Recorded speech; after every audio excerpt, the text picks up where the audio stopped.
Bon, petite présentation du chargeur pour vous expliquer le fonctionnement. Donc le nouveau chargeur Usina, donc de 220 ampères, réglable en tension de 12 volts à 16 volts. Donc réglage par bouton. Il n'y a plus les potentiomètres sur les côtés, comme sur les anciennes générations.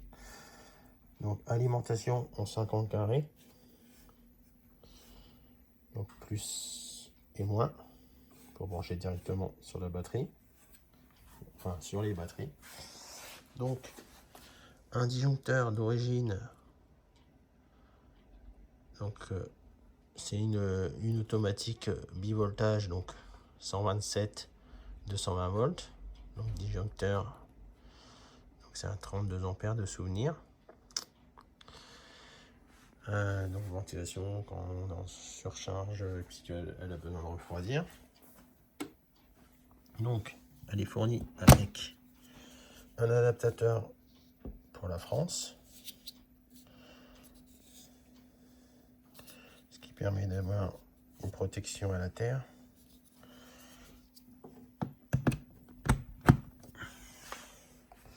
Donc on va allumer la bête.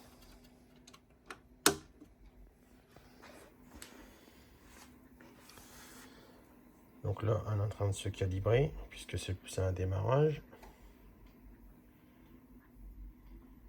Donc là, elle était pré-réglée pour les premières vidéos à 14.4, 14.5. Donc là, si j'appuie sur le bouton mode, comme c'est du portugais, hein, tout est en portugais puisque c'est brésilien, c'est une marque brésilienne. Donc on reste appuyé pour le faire clignoter. Là, je peux régler les ampères parce qu'elle se met en mode ampère. Donc il y a... Ah, j'étais trop long.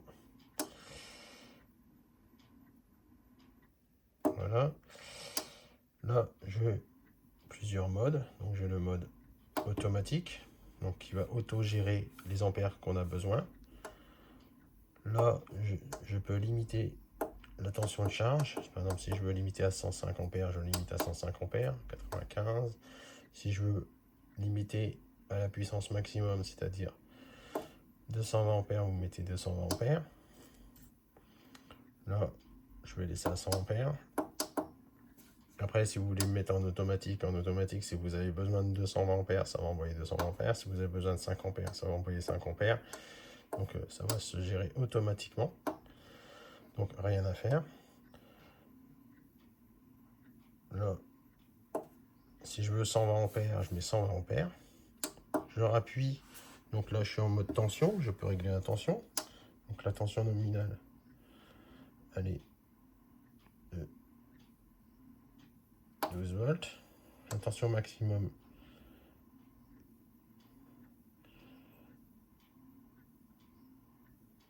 « 16 volts, comme indiqué. Hein. Pour des LTO, je recommande un minimum de charge à 15,4. Le minimum de chez minimum, c'est vraiment 15,2. Hein, mais franchement, je vous le déconseille. C'est quand même, c'est vraiment le minimum. Comme les LTO, de toute façon, on le charge à, comment dire, ils sont en repos à 14,4. Donc il faut au moins charger à 15,4. 1 volt de plus. Pour tout ce qui est batterie AGM, Sono 14,8 pour la première charge et pour charger, et puis en démo, c'est très très bien. 15 volts, on va dire que si jamais vous tirez vraiment dedans pour donner un petit coup de boost en plus, c'est bien, mais 15 volts, c'est vraiment max, max, max.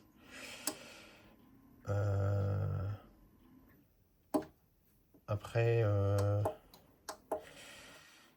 si vous voulez vraiment charger vos batteries LTO, je vous conseille de charger à 15,9. C'est ce qui est recommandé par Ying.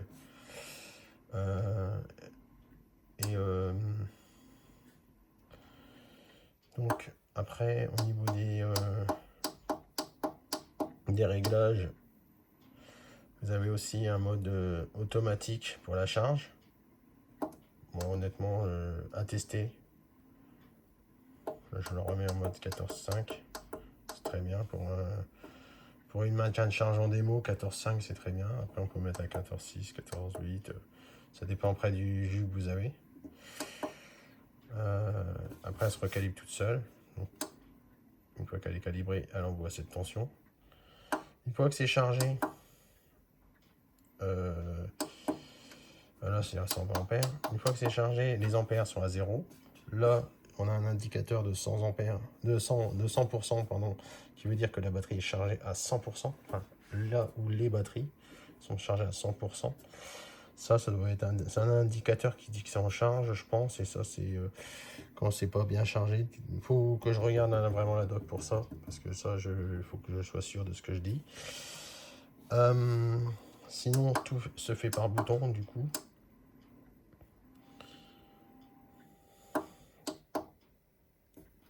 Donc, super chargeur, franchement. Belle évolution des 200 ampères.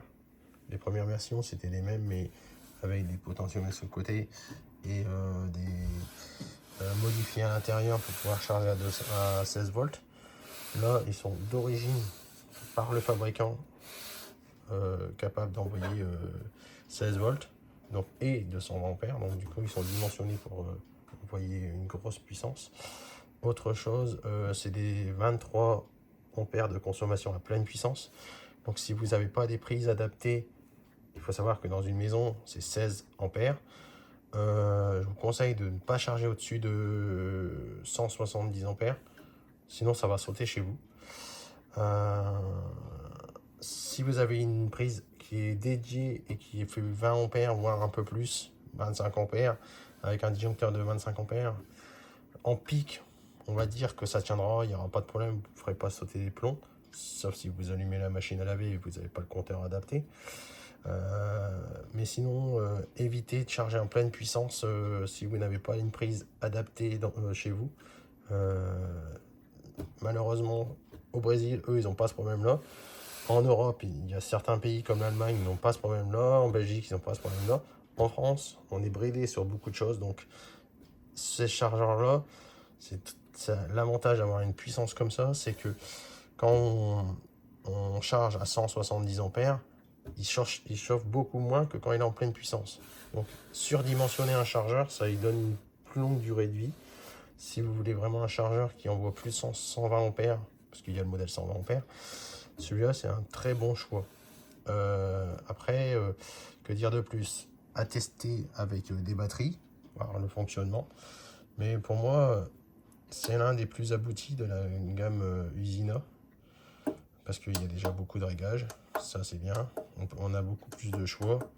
Là, par exemple, là, c'est la tension que je mets pour charger des LTO, c'est le minimum. Après, hop, je me remets en ampères. Là, on va dire si vous mettez en automatique, par contre, l'avantage et l'inconvénient, c'est que l'avantage, c'est que ça va gérer automatiquement la charge. L'inconvénient, c'est que si jamais vous consommez 220 ampères, vous avez besoin de 220 ampères, ça fera sauter les plombs si votre ligne n'est pas adaptée. Là, pour le moment, je vais dire que ça en automatique, si vous chargez régulièrement, à voir si votre ligne est dimensionnée. Voilà, il se recalibre. Et quand il est en automatique, il se met automatiquement en fonction de la ligne derrière. Donc, là, c'est ce que j'ai remarqué. Là, je remets. Je vous conseille de plutôt définir une charge maximum. On peut mettre 100, 120 ampères, 130 ampères, ou 140 ampères, ou 150 ampères. 150 ampères. Oui, ils sont hyper sensibles. Hein. Il faut à peine appuyer des fois pour monter 5 ampères ou descendre 10 ampères. C'est vraiment instantané. Allez, j'appuie à peine. Voilà, 160, 150. Vous mettez 150 ampères, vous avez de quoi charger vraiment très vite en plus. Et là c'est réglé à 14,4 à 150 ampères. Hop. Là, je vais régler. Non, c'est réglé à 15,4 à 150 ampères. Donc quand ça se recalibre, voilà, regardez, ça se remet à 15,5. Et là, ça sera limité à 150 ampères. Donc n'hésitez pas, si vous avez des questions, allez sur le site.